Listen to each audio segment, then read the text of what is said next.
Good afternoon everyone. Today we have to learn a new topic in our syllabus, and that the rectification. We know that the rectification is a length of arc of a curve. So the definition for the rectification is that the process of finding the length of the plane curve with the given 2 points is said to be the rectification. So, for finding the length of the arc of a given curve, there are the many types of the curve. For example, the Cartesian form of the curve, the parametric form of the curve, and also the polar form of the curve. In this lecture, we have to learn the length of a arc of a curve in terms of the Cartesian form. And we know that if we consider the Cartesian form, that time we consider the y is equal to the fx be a function, means the y is equal to the your function fx, means that y is a function defined in terms of the variable x. Now, in this case, we find the length of the arc of a given curve, and the statement is that the let y is equal to the fx be the equation of a curve, then the length of the arc of this curve is defined by the s is equal to integration a to the b under root of 1 plus dy by dx bracket square and here multiplied by dx.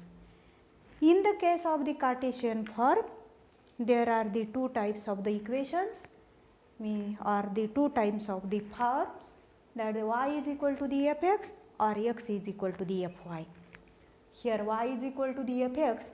So, in the length of the arc there is a term dy by dx bracket square. Now, we find this length of the arc, and for finding the length of the arc we consider a Cartesian coordinate system, and I draw here this, suppose this is a Cartesian coordinate system, and in this Cartesian coordinate system we consider any curve AB. We denoted this as the x, this is the y, and O is the origin. Now, we consider the any curve, and suppose I consider this capital AB be the any curve, means the actually curve is the y is equal to the fx, but its end points are the A and the B. Now, here we consider the let P and Q be the 2 points on this curve, means here we denoted this is the P, this is the Q point, and the coordinates of the P and Q are such that the coordinates of the P are x comma y and coordinate of the Q are the x plus delta x comma y plus the delta y. If we consider these two are the points, shows that the distance of this point P along the x axis is the x, means here the distance of this point P along the x axis is the x. We say that this point as the L, means the OL is the distance of point P along the x axis. If Q is a point, x plus delta x, y plus delta y, shows that distance of a point Q along the x axis is the x plus delta x, and this point is denoted by suppose m, means this distance is the x plus the delta x along the x axis. Similarly, the point is the x and x comma y. So, y is a distance from point of the point P along the y axis, means this distance is the y. and the Q is a point x plus delta x comma y plus delta y shows that distance of a point Q along the y axis, and that is the y plus delta y. Now, in this figure we consider the 2 points P and the Q. Q is a point denoted x plus delta x, y plus delta y, means P and Q are the 2 points. Q is a near to the point P, and so delta x and delta y be the smallest increment in the x and y respectively. Here let us suppose S is the length of the arc. S is the length of the arc of a curve AB,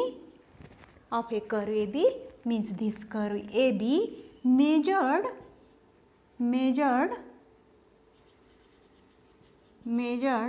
from a fixed point A to a variable point P. So length of arc is a function in terms of the variable x, and therefore arc AP is equal to the S. Means here we denoted this is the arc AP. We consider Q is a point near to the P, so the arc PQ is equal to the S plus the delta S. Means the arc AQ is equal to the S plus delta S, and this shows that we say that using this the arc PQ is equal to the delta S. Means here is the delta S. Means this arc PQ is equal to the delta S. Now here is the delta S. Now we take the perpendicular from this point P along the QM, and here we draw this perpendicular from the point P along the QM. Shows that LM is a parallel, and we denoted this point as this suppose N.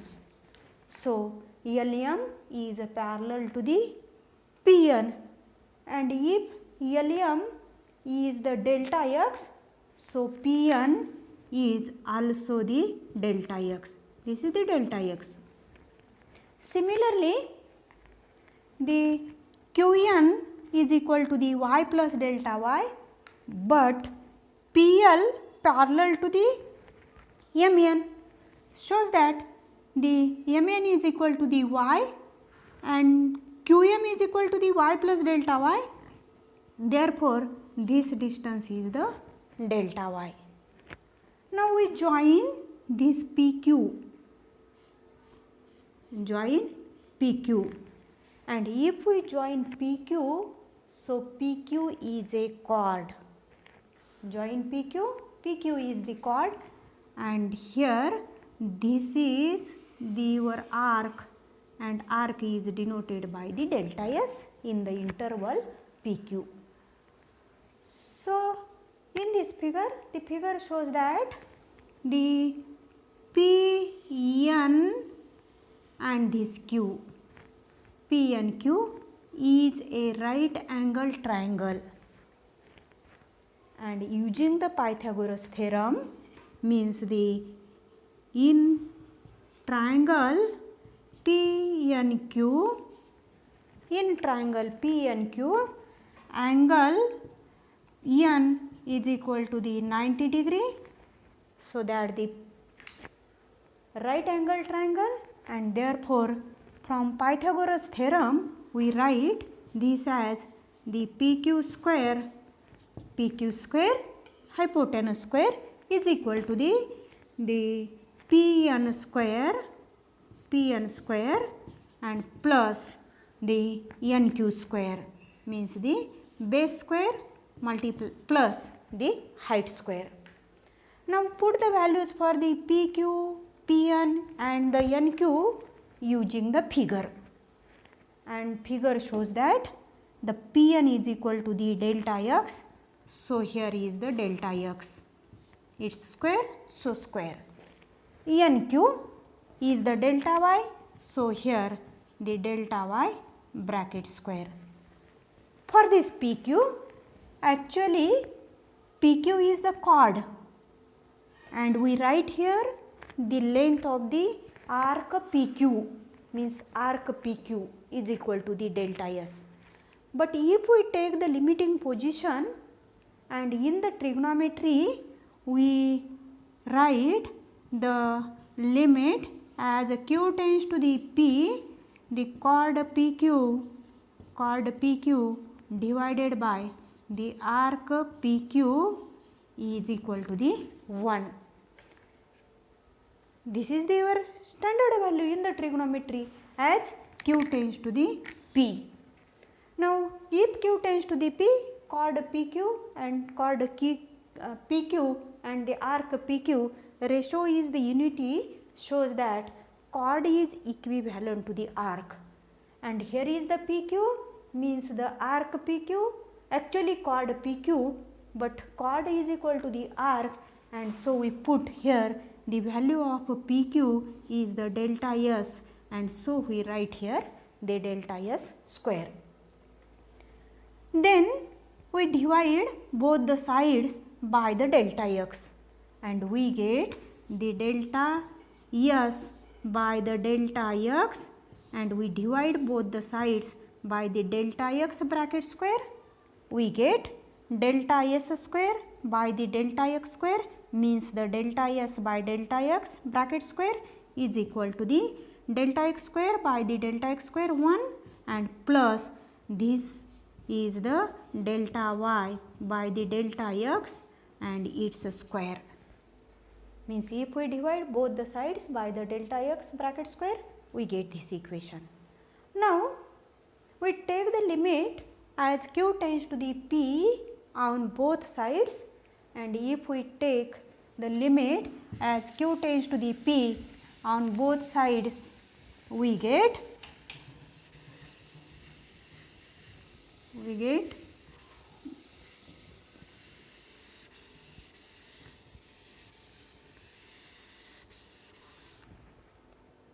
here we get the limit as q tends to the p delta s by delta x, and I take here the bracket here, means we write the limit in bracket is equal to the limit q tends to the p of 1 plus, in this case also we take the limit in bracket, means q tends to the p delta y by delta x and its square. Now here is the limit as q tends to the p delta s by the delta x square, and here is the limit q tends to the p delta y by delta x bracket square. This is the constant, and we know that the limit of a constant is the constant. But for these two terms we consider the Leibniz notation for the derivative, and that notation is the, if we consider the limiting position, so we write this as the ds by the dx bracket square is equal to 1 plus dy by dx bracket square, 1 plus dy by dx bracket square. Now here using the Leibniz notation we write value of this is equal to the ds by dx, and value of this bracket is nothing but the dy by the dx. Now take the square root on both sides, and we get, if we take the square root, so ds by dx is equal to the under root of 1 plus dy by dx bracket square. Actually here is a plus or minus, but in the LHS there is a derivative of a length of the arc, and we know that length is always positive. So simply we consider here the ds by dx square root is a positive, means we consider the positive value. Now we integrate this equation with respect to the x between the 2 points, means integrate this with respect to x between x is equal to a and x is equal to the b, we get.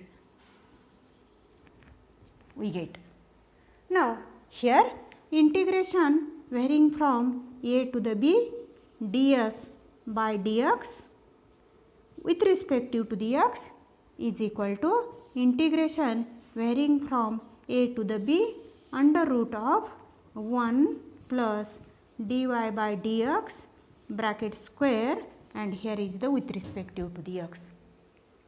Now we can write here this dx gets cancelled, and if we integrate this with respect to the x, so here is the term simply ds, and we know that integration of ds is the